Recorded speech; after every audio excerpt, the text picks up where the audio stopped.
అందరికీ నమస్కారం. Epic story లైన్స్‌కు స్వాగతం. శివపురాణంలోని రెండవ భాగం. దక్షుడు తన శిష్యులైన భృగువు మొదలైన ఋషులను వెంటపెట్టుకొని తన ఆశ్రమానికి వచ్చి వాజిపేయ అనే యజ్ఞం చేశాడు. ఆయనకు శివుడి మీద చాలా కోపంగా ఉన్నది. అందుచేత ఈ వాజిపేయంలో శివుడికి హవిర్భాగం లేకుండా చేశాడు. అప్పటికి దక్షుడికి శివుడిపైన కోపం చల్లారలేదు. అందుచేత ఆయన బృహస్పతి యజ్ఞం అనే మహాయజ్ఞం తలపెట్టి దానికి దేవతలను మహర్షులను ఆహ్వానించి వచ్చిన వారిని సత్కరించడానికి తన శిష్యులను బంధువులను వినియోగించాడు. ఇందులో కూడా ఆయన శివుడికి భాగం ఇవ్వదలచలేదు.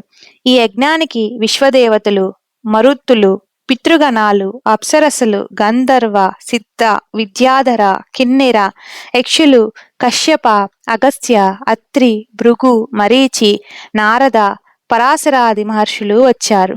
బ్రహ్మ విష్ణువులు తప్ప మిగిలిన వారంతా దక్షుడికి భయపడే వచ్చారు. వచ్చిన వారికందరికీ విడుదల ఏర్పాటు చేయడానికి విశ్వకర్మను వినియోగించాడు. దక్షుడు యజ్ఞదీక్ష వహించి భార్యా సమేతుడే యాగశాల ప్రవేశించి సభావందనం చేశాడు. పిలవని కారణంగా శివుడు సభలో లేడు.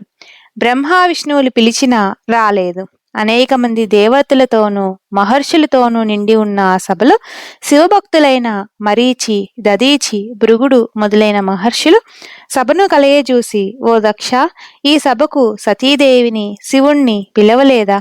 వాళ్ళిక్కడ ఎందుకు లేరు అని అడిగారు. దానికి దక్షుడు, శివుడు కర్మభ్రష్టుడు, అందుచేత అతన్ని పిలవలేదు. అతను అపవిత్రుడు, కపాలధారి, శ్మశానవాసి, ప్రేతగణాలకు ప్రభువు అన్నాడు. ఈ శివదూషణ విని దదీచి, దక్ష, ఈ యాగం నెరవేరదు. శివుడు లేకుండా ఈ యాగం తలపెట్టి నీవు ఆపదను విచారాన్ని కొని తెచ్చుకుంటున్నావు. ఈ యాగానికి వచ్చిన వారు కూడా దుఃఖిస్తారు అని వామదేవుడు, మరీచి, గౌతముడు, శిలాదుడు మొదలైన అనేక మంది ఋషులతో సహా సభ నుండి వెళ్ళిపోయాడు. దక్షుడు అలా వెళ్ళిపోయిన వారి గురించి సభలో నిలిచి ఉన్న వారితో, వాళ్ళు పాషాండులు, సటులు, వాళ్ళు వెళ్ళిపోవడమే మంచిది. అందుచేత మీరేమీ విచారించక నా యజ్ఞాన్ని పూర్తి చేయండి అన్నాడు. ఈ లోపల కైలాస పర్వతం మీద శివుడితో సుఖంగా కాపురం చేస్తున్న సతి ఒకనాడు తన చెలికత్తెలతో ఉద్యానంలో విహరిస్తూ ఆకాశాన అనేక విమానాలు పోతుండడం చూసింది. ఆ విమానాలు ఎక్కడికి పోతున్నాయో కనుక్కోమని సతీదేవి తన చెలికత్తెలను అడిగితే వాళ్ళు వెళ్ళి వచ్చి దక్షుడు చేస్తున్న యజ్ఞానికి వాళ్ళంతా వెళుతున్నట్టు చెప్పారు. సతీదేవికి తాను కూడా తన భర్తతో సహా తన తండ్రి చేసే యజ్ఞానికి పోవాలని కోరిక కలిగింది. ఆమె శివుడి వద్దకు వెళ్ళి, మా నాన్న యజ్ఞం చేస్తున్నాడట, దేవగణాల వాళ్ళంతా వెళుతున్నారు, మనం కూడా రుద్రగణాలను తీసుకుని అక్కడికి వెళదాం అన్నది. దానికి శివుడు, సతీ, మన మీద నీ తండ్రికి ద్వేషం, అందుచేత మనని పిలవకుండానే యజ్ఞం చేస్తున్నాడు.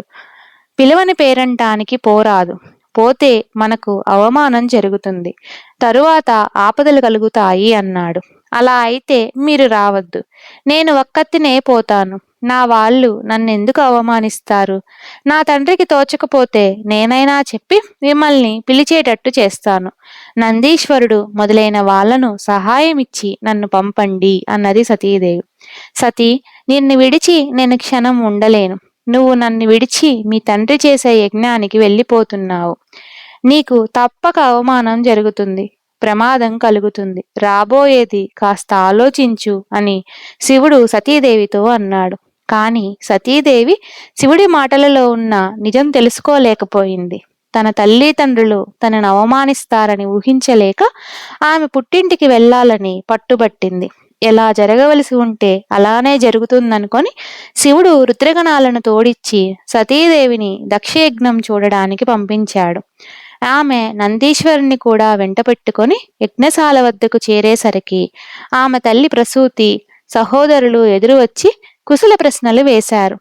సతీదేవితో ఈమె తల్లి రహస్యంగా, మీ నాన్నకు ముసలితనం వచ్చేసింది, ఆయన నీ భర్తను తిడుతున్నాడు, నువ్వేమీ పట్టించుకోకు అని చెప్పి ఆమెను యజ్ఞశాలలోకి తీసుకుపోయింది. దక్షుడికి తన కుమార్తెను చూడగానే శివుడి మీద ఆగ్రహం పెరిగింది. ఆయన సతితో, నీ మొగుడు శ్మశానవాసి, పిశాచాలను ఏలుతాడు, కపాలాలు ధరిస్తాడు, అపవిత్రుడు, యజ్ఞయాగాదులకు పిలవరానివాడు. అతని భార్యవై నువ్వు అపవిత్రురాలివి అయ్యావు. నీ మొగుణ్ణి నేను పిలవలేదు, అతనికి యాగభాగం ఇవ్వటం లేదు. నువ్వు ఈ యజ్ఞాన్ని అపవిత్రం చెయ్యడానికే వచ్చావా అన్నాడు. సతీదేవి ఈ మాటలు విని తండ్రితో, యజ్ఞకర్త అయిన శివుడికి హవిర్భాగం లేకుండా యజ్ఞం చేస్తున్నావు, పైగా ఆయనను దూషిస్తున్నావు. ఇప్పటికైనా ఆయన్ని పిలిపించి యజ్ఞభాగం ఇచ్చి గౌరవించు, లేకపోతే నీ యజ్ఞం పూర్తి కాదు, నువ్వు నశిస్తావు అన్నది. సభలో ఉన్న భృగువు మొదలైన వారు ఆమె చెప్పినట్టు చేయమని, ఆమె అన్నది నిజమని దక్షుడికి హితం చెప్పారు. దక్షుడు మరింత మండిపడి, సతీ, నీ మొహం చూస్తే పాపం, నువ్వు యజ్ఞశాల నుంచి తక్షణం వెళ్ళిపో, పోకపోతే నిన్ను బలవంతాన గెంటిస్తాను అని అరిచాడు. సతీదేవికి హృదయం మండిపోయింది. భర్త మాట వినకుండా రావడం పొరపాటయిందని ఆమె గ్రహించింది. ఈ అవమానం పొంది భర్త దగ్గరికి తిరిగిపోవడం ఇష్టం లేక వచ్చే జన్మలో శివుడే భర్త కావాలని కోరుకుంటూ యోగశక్తితో అగ్ని పుట్టించుకొని అందులో ప్రాణాలు వదిలింది. ఇది చూసి నందీశ్వరుడు మొదలైన వాళ్ళు ఆహాకారాలు చేస్తూ యజ్ఞశాల ప్రవేశించబోతే భృగు మహర్షి అభిచార హోమం చేసి వారిని తరమగొట్టారు. నారదుడు మొదలైన వారు కొందరు కైలాసానికి వెళ్లి శివుడితో జరిగిన సంగతి చెప్పారు. శివుడు ఆగ్రహావేశుడై హూంకరిస్తూ తన జటను ఒకదాన్ని పెరికి పర్వతం మీద కొట్టాడు. అప్పుడు ఆ జట నుండి భద్రకాళి వీరభద్రుడు పుట్టాడు. వీరభద్రుడు 1000 చేతులతో, నిడుపాటి కోరలతో, కోటి సూర్యుల కాంతితో మహారౌద్రాకారుడై ఉన్నాడు. అతను శివుడికి నమస్కరించి, తండ్రి, ఏమిటి నీ ఆజ్ఞ అన్నాడు. నాయనా వీరభద్ర, నువ్వు భద్రకాళి మీ గణాలతో సహా వెళ్ళి ఆ దక్షయజ్ఞం ధ్వంసం చేసి అందులో పాల్గొన్న వాళ్లను దండించండి అన్నాడు శివుడు. వీరభద్రుడు సింహలను పూంచిన రథం ఎక్కి నందీశ్వర, చండీశ్వర, భైరవాది గణాలను వెంట పెట్టుకుని బయలుదేరాడు. భద్రకాళి సింహాన్ని ఎక్కి మహాకాళి, గౌరి, కాత్యాయని, చాముండ మొదలైన మహాశక్తి గణాలను వెంట పెట్టుకుని బయలుదేరింది. శివపురాణం తరువాయి భాగాలను మరలా చెప్పుకుందాం.